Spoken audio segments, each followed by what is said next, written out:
अभी तक हमने देखा कि सभी डिवाइन किंग्स ने किन यू और जियांग ली को ढूंढ लिया था। तभी जियांग ली किन यू से कहती है कि हमें यहाँ से चलना चाहिए, लेकिन किन यू देखना चाहता था कि उसके दुश्मन उसके साथ क्या करते हैं, इसलिए वह लोग वहाँ से नहीं जाते। और तभी हम देखते हैं कि यहाँ पर सभी डिवाइन किंग्स स्पेस बैरियर को ब्रेक करके यहाँ पर पहुँच जाते हैं।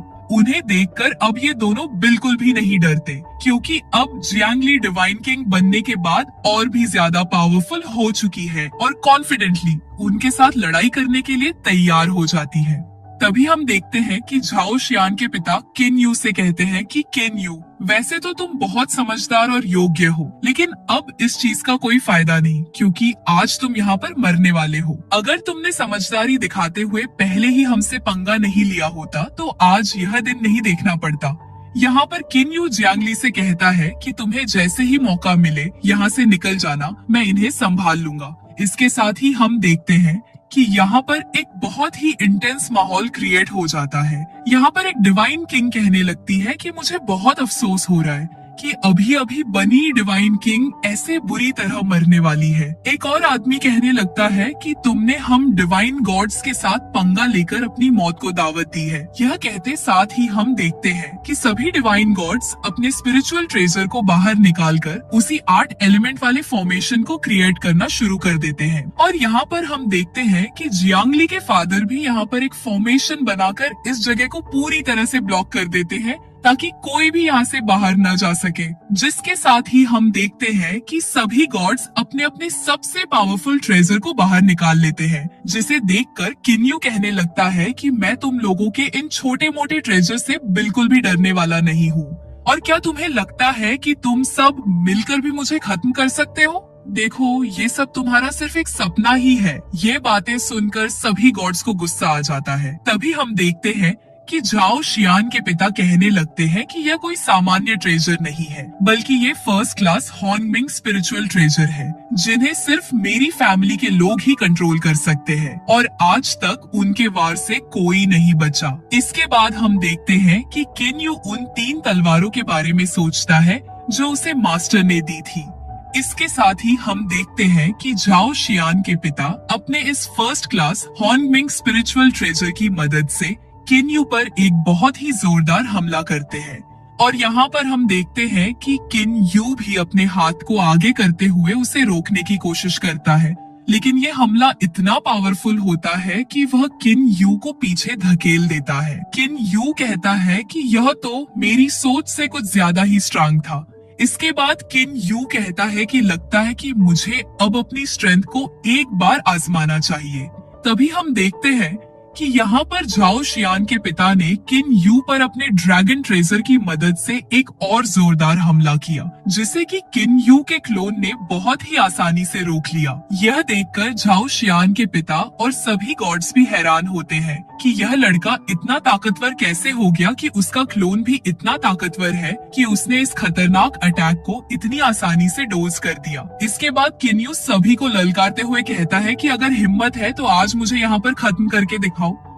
ये सब सुनकर सभी कोर्स एक एक करके किन यू पर हमला करने लगते हैं और एक के बाद एक ताबड़तोड़ हमला करते हैं, जिसे कि किन यू आसानी से डोज कर पाता है। वहीं दूसरी तरफ हम जियांग ली के पिता को देखते हैं, जहां वह जियांग ली से कहता है कि अभी भी वक्त है, मेरे पास लौट आओ। जियांग ली कहती है कि डैड, मुझे नहीं पता था कि आप इतने बुरे इंसान निकलेंगे, जिसे अपनी बेटी की खुशी की कोई परवाह नहीं। और अगर आपको लगता है कि मैं दोबारा आपके पास आ जाऊंगी तो यह आपकी गलतफहमी है। जियांग ली के पिता कहते हैं कि तुम्हें इस शैतान और उसके बच्चे को छोड़कर मेरे साथ वापस चलना होगा। जियांग ली कहती है कि इस दुनिया में सिर्फ एक ही शैतान है और वह आप हो, और मैं किन यू को छोड़कर कभी आपके साथ नहीं जाऊंगी। इसके बाद हम देखते हैं कि जियांग ली के पिता उस पर हमला करना स्टार्ट कर देते हैं, जिसे कि जियांग ली अपनी तलवार से आसानी से डोज कर देती है। यह सब देखकर जियांग ली के पिता भी हैरान होते हैं कि आखिर उसने इस हमले को डोज कैसे किया। जियांग ली कहती है कि यह वही तलवार है जो मुझे किन यू ने दी है, और इसकी पावर तो आप देख ही चुके हो। इसके बाद जैसे ही वह दोबारा से जियांग ली पर टेलीपोर्ट होकर हमला करने ही वाले होते हैं कि किन यू भी यहाँ पर आकर उन्हें दूर फेंक देता है।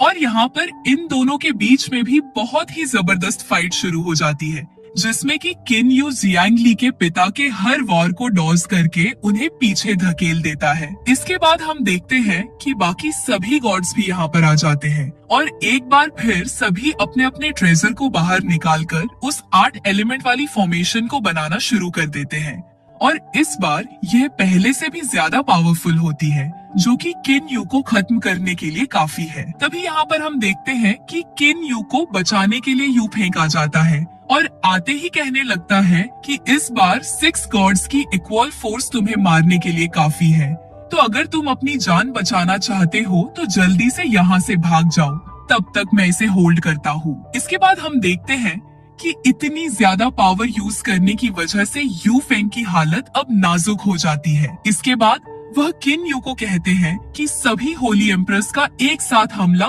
बहुत ही ज्यादा खतरनाक हो सकता है। यह कहता है कि हाँ, तुम सही कह रहे हो और हो सकता है कि मैं इस अटैक को रोक ना पाऊं, तो इसके लिए अभी हमारा यहाँ से जाना ही बेहतर होगा। इसके साथ हम देखते हैं कि जैसे ही वह लोग उन पर दोबारा हमला करते हैं तो किन यू यहाँ पर उस फ्रोजन फॉर्मेशन को तोड़कर वहाँ से भाग जाते हैं। इसके बाद सभी गॉड्स यहाँ पर डिस्कस करने लगते हैं और कहते हैं कि देखा नहीं क्या तुमने कि किन यू अब कितना पावरफुल हो चुका है, इसीलिए बेहतर यही है कि हम अब इसका पीछा न करें, क्योंकि हम इसे कभी भी मार नहीं सकते। झाओ शियान के पिता कहते हैं कि अगर हम सब मिलकर इस पर हमला करें तो शायद किन यू का नामो निशान न बचे, लेकिन कोई भी उनकी बात पर राजी नहीं होता और एक एक करके सभी लोग वहाँ से जाने लगते हैं और फिर आखिर में सिर्फ झाओ शियान के पिता और जियांगली के पिता बचते हैं। यहाँ पर हम देखते हैं कि जियांगली के पिता जियांगली की बातों को सोच रहे होते हैं।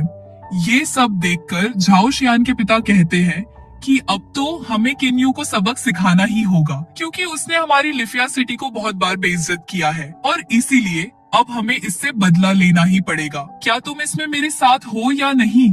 जिस पर जियांगली के पिता भी हाँ कर देते हैं, क्योंकि उन्हें भी बहुत गुस्सा था और वह भी किन यू से अपना बदला लेना चाहते थे। इसके बाद हम देखते हैं कि झाओ शियान का एक चमचा उसके पास यह खबर लेकर आता है कि अब होली एम्प्रेस ने भी किन यू के सामने घुटने टेक दिए हैं, क्योंकि अब वह भी उसे मारने में नाकाम हो चुके हैं। झाओ शियान यह बात सुनकर पागलों की तरह हंसने लगता है। मुझे लगता है कि इतनी बार हारने के बाद अब यह सठिया गया है। इसके बाद वह रोने लगता है और फिर गुस्से में कहता है कि अब मुझे अपनी स्ट्रेंथ को और बढ़ाना होगा और फिर यहाँ से चला जाता है ये कहकर कि अब मुझे कोई भी डिस्टर्ब न करे, क्योंकि अब मैं किन यू से भी ज्यादा ताकतवर होकर वापस आऊंगा। उधर दूसरी तरफ हम देखते हैं कि यह सभी रोते हुए अपने पिता के पास पहुँचे हुए होते हैं और उन्हें किन यू की शिकायत लगा रहे होते हैं। बेचारे कहीं के। यहाँ पर उनके पिता भी हैरानी से पूछते हैं कि क्या सच में किन यू ने तुम्हारे बनाए हुए फॉर्मेशन को ब्रेक कर दिया? यहाँ पर झाओ शियान के पिता आगे आते हुए कहते हैं कि हमें अफसोस है कि हम किन यू को मार न सके और अपने पिता को नाराज कर दिया। ये सब सुनकर पिता कहते हैं कि आखिर वह एक लड़का तुमसे अभी तक मरा क्यों नहीं? तुम्हें तो शर्म के मारे पानी में डूब मरना चाहिए। यहाँ पर झाओ टोंग कहने लगता है कि पिता, इसमें उनकी कोई गलती नहीं है। किन यू अब हमारे हाथ से निकल चुका है और उसे अब हम मार नहीं सकते। यह बात सुनते ही पिता को गुस्सा आ जाता है और वह कहने लगते हैं कि लिफिया सिटी की बेइज्जती करने वाला हरगिज जिंदा नहीं रहना चाहिए और अब मैं जाऊंगा और जो काम तुम लोगों से नहीं हुआ उसे मैं पूरा करूंगा। और वह वहाँ से चले जाते हैं, जिसके बाद झाओ टोंग कहता है कि ली, अब तुम्हारी मौत तय है।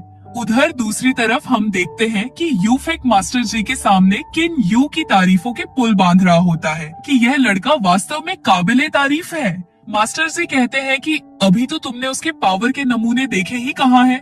तभी यहाँ पर किन यू और जियांगली भी आ जाते हैं। यहाँ पर हम देखते हैं कि किन यू यू फेंग को उनकी जान बचाने के लिए एक तोहफा देना चाहता था, क्योंकि यू फेंग ने अपनी जान की परवाह न करते हुए उनकी जान बचाई थी। इसीलिए किन यू कहता है कि यह first class hornbill spiritual treasure है जिसे मैंने रिफाइंड किया है और रिस्पेक्टफुली उनके सामने पेश करता है। लेकिन यू फेंग उसे लेने से मना कर देता है और कहता है कि मुझे पता है कि तुम यह मुझे अपनी खुशी से देना चाहते हो, लेकिन मैं इसे स्वीकार नहीं कर सकता।